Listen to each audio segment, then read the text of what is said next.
O conteúdo que você ouvirá na sequência não é indicado para menores de 16 anos. Olá, amigos, eu sou o Dom e esse é o Crimecast, podcast sobre crimes reais.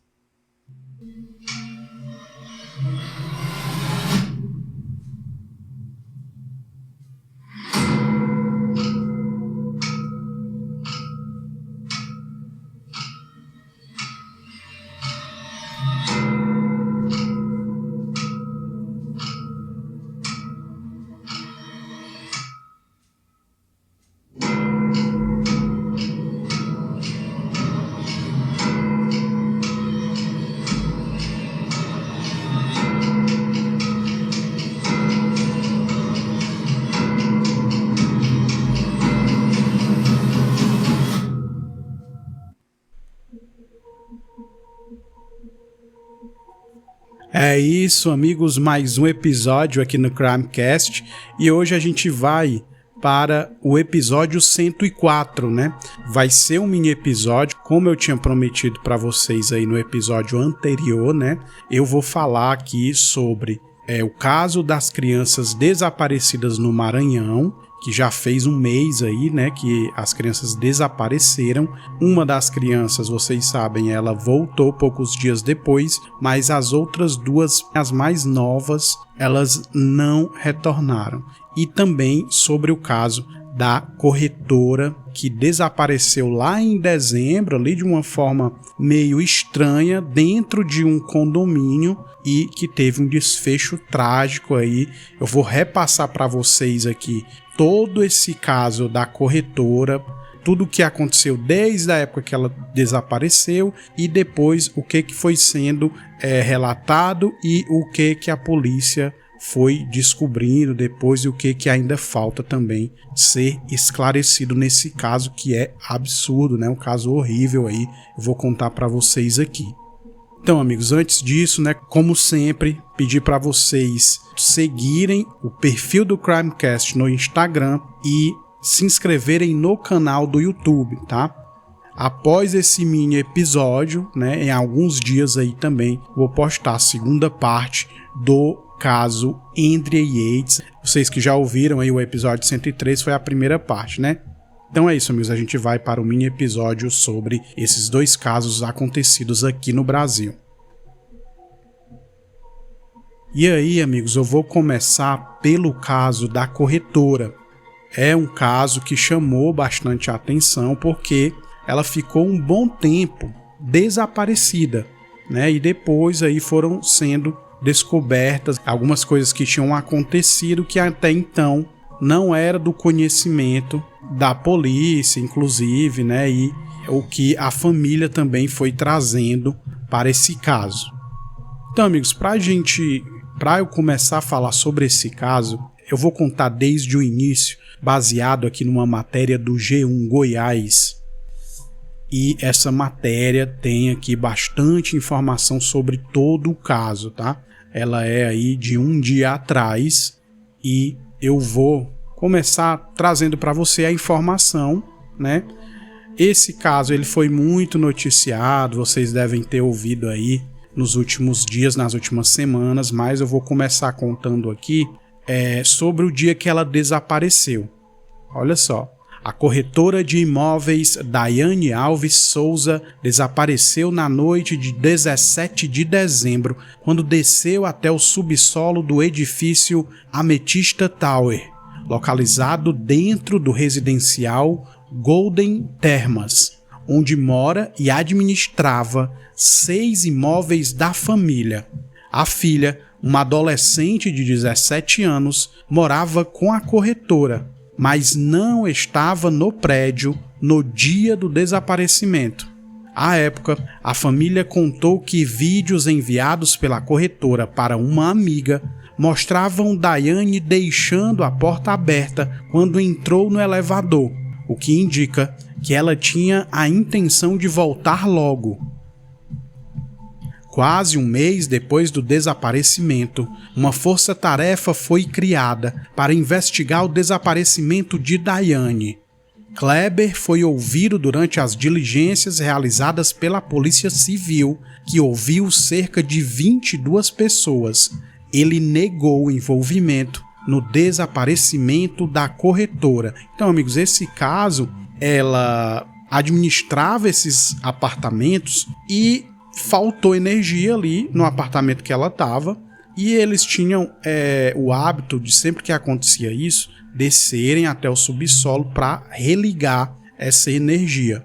Ela fez isso com o celular na mão e foi fazendo um vídeo, né, desde quando ela saiu do apartamento até ela entrar no elevador. Inclusive a câmera desse elevador pega ela entrando lá. E aí ela estava mandando esses vídeos para uma amiga. E ela foi até o subsolo, enviou 1 ou 2 vídeos e depois ela parou de enviar os vídeos para essa amiga e simplesmente desapareceu. Olha só, não se tinha notícias dela e ficou ali praticamente 1 mês sem ter notícias dela. E as pessoas se perguntando como que uma pessoa que saiu ali, você percebe que ela tá com roupas, né, de quem não vai sair, as roupas que a gente diz, né, que é uma roupa de ficar em casa, e pelos vídeos também mostrava ali que ela tinha deixado inclusive a porta aberta, ou seja, ela ia descer e voltar rapidamente, mas aí ela desaparece. E aí depois disso, eu vou passar para vocês agora aqui pontos que ainda precisam ser esclarecidos pela investigação. E aí eu já vou adiantar para vocês aqui, quem já viu a notícia sabe que o que ocorreu.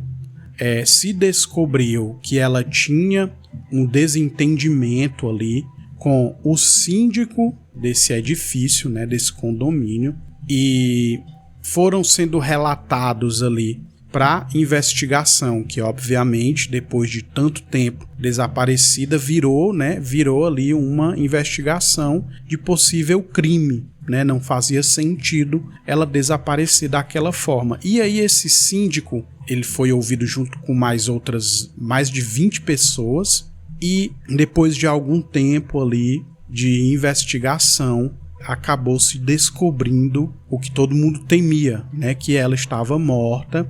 E o síndico acabou sendo preso. Mas eu vou contar para vocês aqui pontos que ainda não foram esclarecidos. Uma das coisas que falta ser esclarecida é a dinâmica do crime.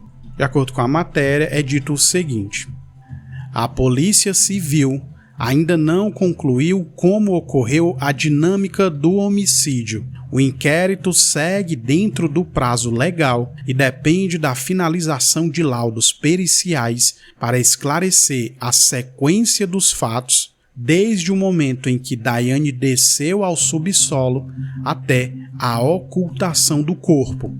A principal dúvida é se a corretora foi morta ainda no prédio ou se foi levada a outro local antes do disparo fatal. Um vídeo gravado pela corretora mostrou seus últimos momentos antes de ser morta pelo síndico. E aí a matéria diz isso porque o síndico confessou, né, que foi ele o responsável pela morte dela. E isso só foi resolvido, né, depois de mais de 1 mês dela desaparecida. No prédio de Daiane, só moradores têm acesso ao subsolo. A corretora mostra o apartamento dela sem luz no vídeo, né? A corretora mostra o apartamento dela sem luz. Pega o elevador e desce até a recepção. Então, não se sabe qual que foi a dinâmica do crime. Outro ponto que ainda precisa ser esclarecido é a questão de se houve premeditação. Olha só, a investigação vai apontar se o crime foi premeditado ou cometido de forma impulsiva. Kleber e Daiane mantinham conflitos há mais de 1 ano por questões administrativas no condomínio, com ao menos 12 processos judiciais envolvendo ambos. A família sustenta que o síndico desligava propositalmente a energia dos imóveis administrados por Daiane e que, No dia do desaparecimento, ela teria sido atraída ao subsolo após uma queda de energia, o que indicaria planejamento prévio do crime. E isso faz muito sentido, porque se ele tinha acesso, a fazer isso, ele pode ter feito justamente sabendo que ela ia descer ao subsolo, e aí aguardando ela chegar ao subsolo, fez ali meio que uma armadilha, Mas isso é um ponto que está em investigação. Outra coisa é a participação do filho desse cara, do síndico, se ele ajudou e como foi essa participação, se ele ajudou efetivamente no cometimento do crime. O filho de Kleber, Michael Douglas Souza de Oliveira, foi preso sob suspeita de ter auxiliado o pai, principalmente na aquisição de um celular. A defesa de Michael nega qualquer envolvimento dele na morte da corretora. A Polícia Civil ainda apura se houve participação direta ou indireta e qual teria sido o papel do filho nos fatos investigados. Outra coisa que a investigação ainda está apurando é o local onde a Daiane foi morta. Uma das principais dúvidas da investigação é o local exato do homicídio. A Polícia Civil avalia que Daiane pode ter sido morta em um intervalo de cerca de apenas 8 minutos, no dia 17 de dezembro de 2025, com base na análise das câmeras de segurança.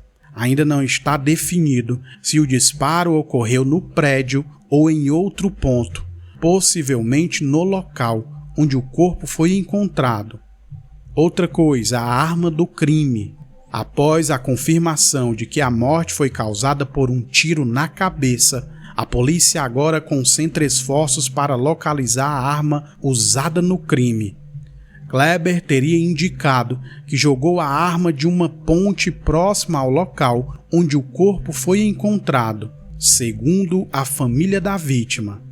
Ainda não há confirmação oficial sobre buscas no local. Caso a arma seja localizada, ela passará por exame balístico para verificar se é compatível com o projétil retirado do corpo de Daiane. Uma perícia no prédio realizada em 30 de janeiro incluiu simulações de disparos para auxiliar na investigação. E aí, amigos, a sequência é essa, Eles tinham ali divergências, relacionadas à administração de apartamentos no prédio. A família diz que existia esse problema entre os dois, E existiam 12 processos relacionados a isso, entre a corretora e o síndico. Ela desaparece no dia 17 de dezembro, quando foi ao subsolo, e durante muito tempo, várias semanas, não se sabia o que tinha ocorrido. A família, claro, ela tinha essas informações de que havia ali essa divergência dela com o síndico, então a família já tinha essa ideia e sabia dessas informações e que foi passando, obviamente, para a polícia, porque o tempo ia passando e nada de as pessoas saberem onde a Daiane estava. E aí, após o início de uma investigação, se descobriu, se chegou ao síndico e ele acabou confessando que matou a Daiane com um tiro na cabeça. Olha isso. Kleber foi preso em 28 de janeiro. Olha só, são mais de 30 dias, são aí o quê? 40 dias. Se ela some em 17 de dezembro, que foi o dia que a polícia acredita que ela foi morta, no mesmo dia que ela desapareceu. E o cara só foi preso no dia 28 de janeiro. Inclusive, saiu uma notícia, de que quando a polícia chegou até ele estava de malas prontas, muito provavelmente já estava planejando uma fuga, Kleber foi preso em 28 de janeiro no apartamento onde mora, no mesmo prédio em que Daiane desapareceu. Ele confessou ter matado a corretora e levou a polícia até um local na GO 213, cerca de 15 quilômetros de distância do condomínio onde estava o corpo da corretora. Daiane foi velada e enterrada no cemitério Parque dos Buritis no dia 4 de fevereiro, em Uberlândia, sob forte comoção da família e amigos. O síndico Kleber Rosa de Oliveira tem 49 anos e confessou o crime após ser preso.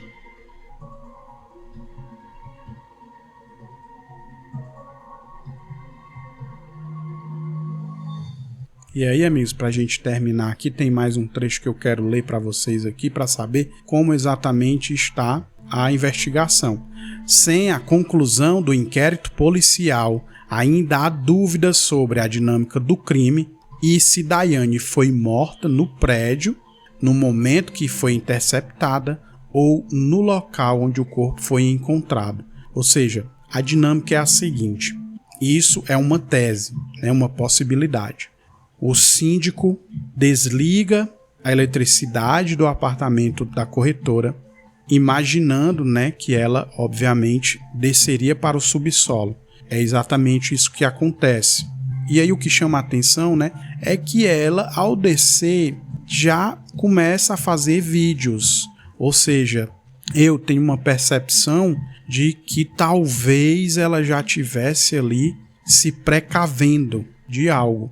E aí, quando a gente sabe dessa informação de que existiam 12 processos ali, por conta dessa divergência entre os dois, a gente acredita que realmente ela pegou o celular tentando se precaver, E aí falando com uma amiga e mandando vídeos para essa amiga.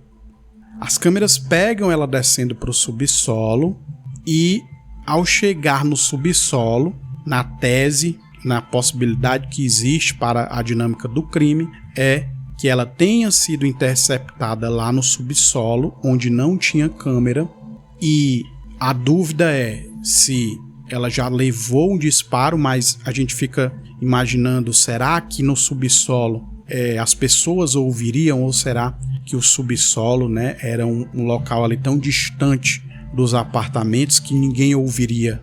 Mas há essa dúvida, Será que ele interceptou ela ali já com arma em punho e talvez rendeu ela ali? Que a polícia diz é que entre 7 da noite e 7 e 8. Ele pode ter pego ela lá, rendido ela com a arma, colocado em um carro e saído. Ou ele pode ter dado o tiro lá, já assassinado ela, uma execução sumária, foi um tiro na cabeça, e só ter pego já o corpo e ter levado para o local. Então há essa dúvida de como isso ocorreu. Se ela foi morta lá ou se ela foi levada para o local e morta no local onde o corpo foi encontrado.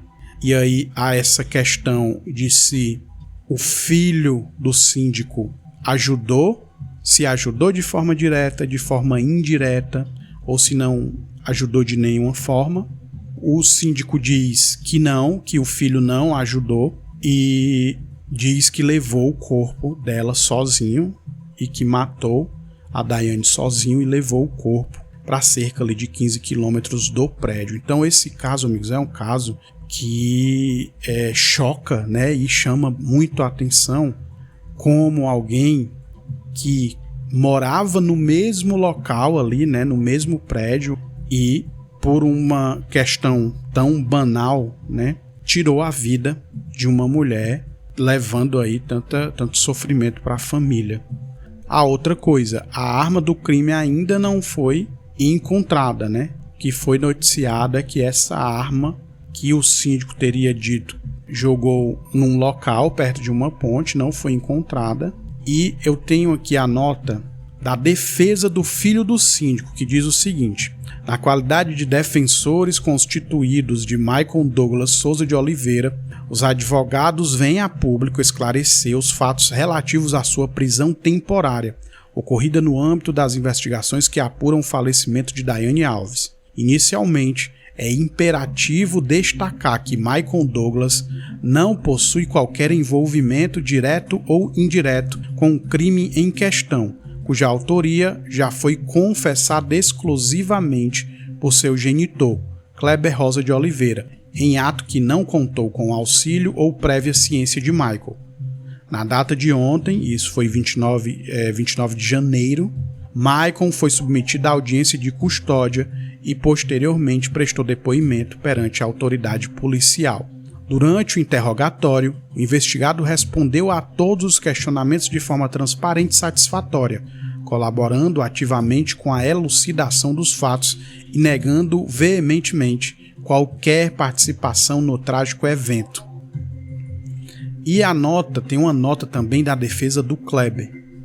O escritório Nestor Távora e Laudelina Inácio Advocacia Associada, representando os interesses do senhor Kleber Rosa de Oliveira, vem informar que os fatos ocorridos em Caldas Novas, Goiás, ainda estão sendo apurados e o compromisso do senhor Kleber em contribuir com as autoridades públicas.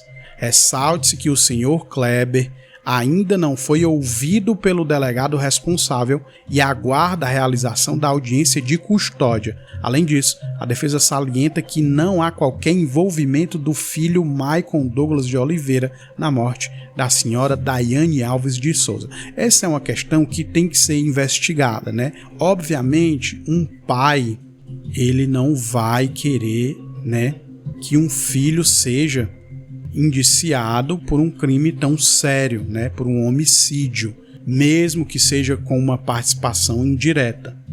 Ou seja, para se saber se realmente o filho do Kleber não participou, é preciso que haja uma investigação. Então é isso, amigos. Esse caso realmente é um caso triste, caso que choca. A causa, né, ali o motivo é algo que podia ser resolvido de outra forma e foi resolvido aí da pior forma possível, e aqui fica os nossos sentimentos à família da Daiane. Então é isso, amigos, a gente vai para o caso das crianças que desapareceram no Maranhão, que é outro caso que chama muito a atenção, porque já faz também aí muitas semanas e 2 das 3 crianças não há sinal delas, né? Elas não reapareceram, mesmo depois de muita gente, de uma força-tarefa, de vários voluntários e de várias autoridades procurando as crianças. Então, a gente vai relembrar aqui como que foi, né? Como que aconteceu lá no comecinho de janeiro. Essa matéria que eu tenho aqui do G1 Maranhão, ela foi atualizada há 2 dias. Estou gravando aqui no dia 7, ela foi atualizada aí no dia 5 de fevereiro, na última quinta-feira. O início ali de quando eles desaparecem, no dia 4 de janeiro. Foi no comecinho do ano ali, né? 3 crianças, Agatha Isabelle e Alan Micael e Anderson Cauã. O Anderson Cauã era o maiorzinho, de 8 anos, que poucos dias depois ele foi encontrado. Se eu não me engano agora, ali cerca de 3, 4 dias depois, ele foi encontrado. Ficou um tempo internado, obviamente, né, para ser atendido. Mas as outras 2 crianças continuavam desaparecidas. Depois de um tempo que o Anderson Cauã ficou ali, né, internado, a justiça autorizou que ele fosse auxiliar nas buscas para ver se, com as informações dele, poderia se chegar, quem sabe, às outras 2 crianças. E o que é que diz a investigação? Em entrevista ao G1, o delegado-geral adjunto operacional da Polícia Civil, Ederson Martins, integrante da força-tarefa que atua no caso, afirmou que a investigação segue em andamento e que ainda não há conclusão. Abre aspas. Já temos 30 dias de investigação, uma investigação bem robusta, com muitas páginas e dezenas de pessoas ouvidas, fecha aspas. Uma comissão especial criada pela Polícia Civil, formada por 2 delegados de São Luís e uma delegada de Bacabal, conduz o inquérito, que já ultrapassa 200 páginas. De acordo com o delegado, diversas diligências foram realizadas ao longo desse período, incluindo reconstruções e análises técnicas. Ele vai falar de novo, abre aspas. Temos a reconstrução do trajeto do carroceiro, desde o local onde ele foi localizado até a entrega no povoado, além da reconstrução do local onde as crianças estiveram juntas pela última vez, com a participação inclusive de um menor após a autorização judicial, que é justamente lá o garoto de 8 anos, né? O delegado informou ainda que a Polícia Civil está reunindo relatórios de todas as forças que atuaram nas buscas. Segundo ele, o Corpo de Bombeiros, a Marinha e o Exército também vão repassar à Polícia Civil toda a documentação referente às buscas. Questionado sobre a possibilidade de divulgar novos detalhes sobre as investigações, Ederson Martins afirmou que, por enquanto, apenas as informações já divulgadas podem ser confirmadas. O delegado reforçou que ainda faltam pistas e que a conclusão só será possível após esgotar todas as possibilidades. Nos primeiros 20 dias de buscas pelas crianças, a Força-Tarefa percorreu mais de 200 quilômetros em operações por terra e por água, incluindo áreas de mata fechada e de difícil acesso. A Marinha informou que foram realizadas buscas ao longo de 19 quilômetros do rio Mearim, sendo que 5 quilômetros foram vasculhados minuciosamente. No dia 23 de janeiro, as buscas entraram em uma nova etapa, com buscas na mata reduzidas e foco na investigação policial. A mudança ocorreu após as equipes concluírem a varredura completa das áreas inicialmente mapeadas. Segundo a Secretaria de Estado de Segurança Pública do Maranhão, as equipes permanecem em prontidão para retomar as buscas em locais específicos, caso novos indícios surjam. Mais de 1.000 pessoas, entre agentes das forças de segurança estadual e federal, além de voluntários, participaram das ações. Esse caso, amigos, ele é muito intrigante porque poucos dias depois o garoto de 8 anos reaparece, né? Ele foi encontrado ali por outras pessoas e foi levado para o povoado. A princípio ele não pôde ajudar ali nas buscas, mas depois de alguns dias a justiça autorizou que ele ajudasse ali com algumas informações. Mesmo com as informações dele, tudo que ele falou e com ampla participação de autoridades, né, e de voluntários, não foi encontrado nada. E aí surgiu até uma notícia, né, que depois se soube que era uma fake news, né, de que os garotos teriam sido vistos em São Paulo. E aí foi verificada essa questão e foi descartada essa possibilidade. Mas não há nenhum indício até então, como o delegado falou, ele dizendo que até o momento é preciso esgotar todas as possibilidades para que haja aí, né, uma divulgação de novas informações. Então, só está confirmado que já se sabe. Os garotos sumiram, a polícia começou a considerar, depois de umas 2 semanas de procura, 2 ou 3 semanas, né? Começou a considerar a questão de um crime, né? De que talvez as outras 2 crianças tivessem desaparecido por ação de terceiros. E aí também foram usados cães farejadores que, inclusive, sentiram o cheiro das 3 crianças da forma como o próprio Cauã, o garoto de 8 anos, descreveu. Ele tinha dado informações onde eles teriam ficado e os cães terem farejado isso corroborou a informação do garoto, né? Cauã contou que ele e os primos chegaram a se abrigar ao pé de uma árvore próxima à casa, que era lá a casa que ele chamava de Casa Caída, era uma casa abandonada, né? E ali teria acontecido a separação. Anderson Cauã seguiu por um lado da choupana e as outras 2 crianças pelo outro. E o delegado ele diz o seguinte, que o garoto não fala se ele seguiu para procurar ajuda ou para tentar voltar ao ponto inicial. E as 2 outras crianças, né, já estavam ali extenuadas, obviamente, com alguns dias já na mata, cansadas, debilitadas, e ele resolveu sair para procurar ajuda.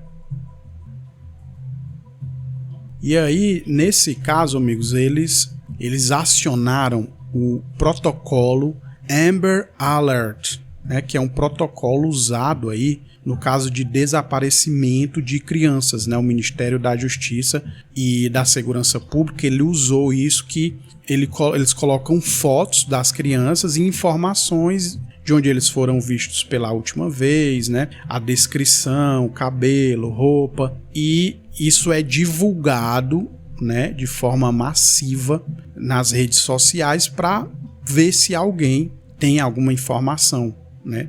Isso também foi usado aqui no caso das crianças que desapareceram. O sistema Amber Alert emite alertas emergenciais em casos de desaparecimento ou sequestro de crianças e utiliza plataformas da Meta como Facebook e Instagram para divulgar informações e imagens das vítimas em um raio de até 200 quilômetros do local do desaparecimento. E aí, amigos, para a gente encerrar, eu vou para uma cronologia do caso, para a gente ter ali toda uma noção desde o início.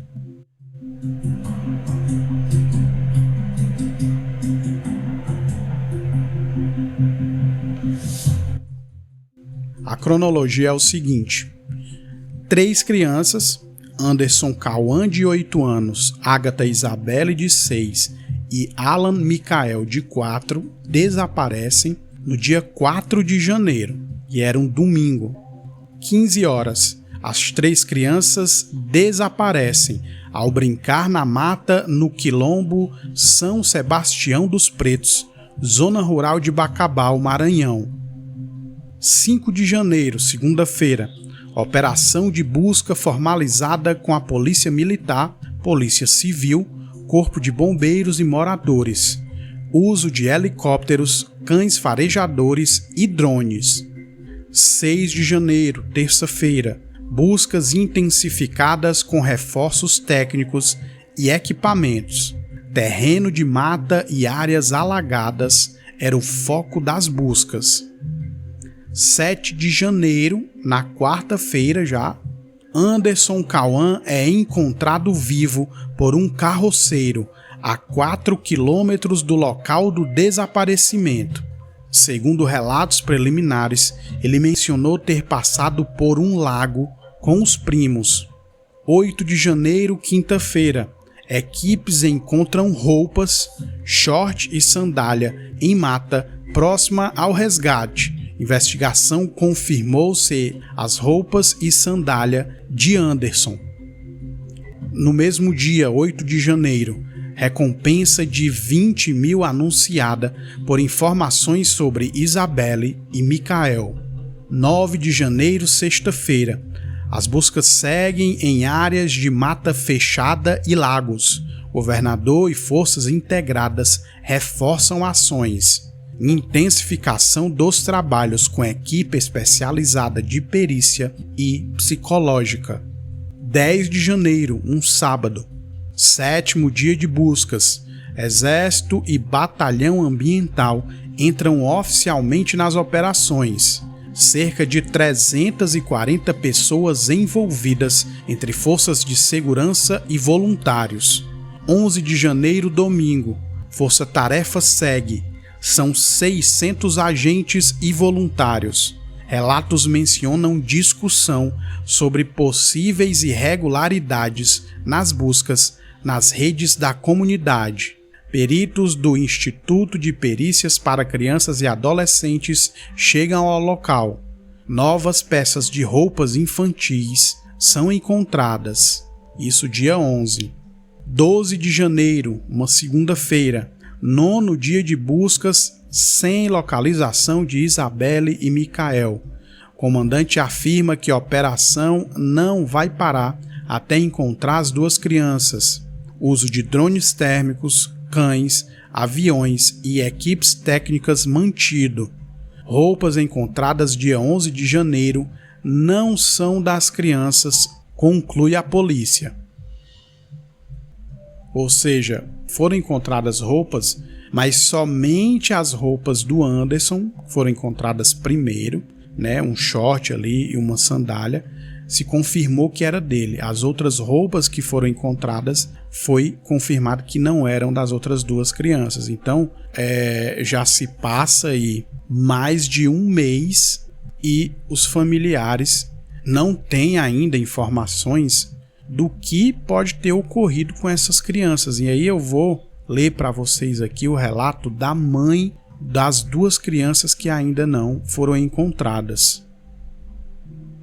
Um mês após o desaparecimento dos irmãos Agatha e Alan Michael, a família segue sem respostas sobre o paradeiro das crianças. A mãe, Clarice Cardoso, diz que vive dias de angústia e incerteza. A Polícia Civil afirma que as buscas estão concentradas na comissão criada para investigar o caso. Abre aspas. Eu não desejo para ninguém essa dor. Uma dor insuportável. Cada dia só piora. A gente não tem notícia. Essa foi uma declaração da mãe dos garotos. O último rastro das crianças foi encontrado por cães farejadores em uma cabana abandonada, chamada pelos policiais de Casa Caída. O local fica a cerca de 3,5 km em linha reta da comunidade quilombola São Sebastião dos Pretos, em Bacabal, ponto de onde os irmãos e o primo Anderson Cauã desapareceram. Sem novas pistas, a avó das crianças relatou o impacto emocional que o desaparecimento causou na família. Abre aspas, a avó falando. Tá sendo um pesadelo, uma angústia e não termina, não acaba. A gente sem nenhuma informação de nada. Segundo a polícia, vários depoimentos foram colhidos e surgiram suspeitas sobre a possível localização das crianças, mas nenhuma pista concreta foi confirmada.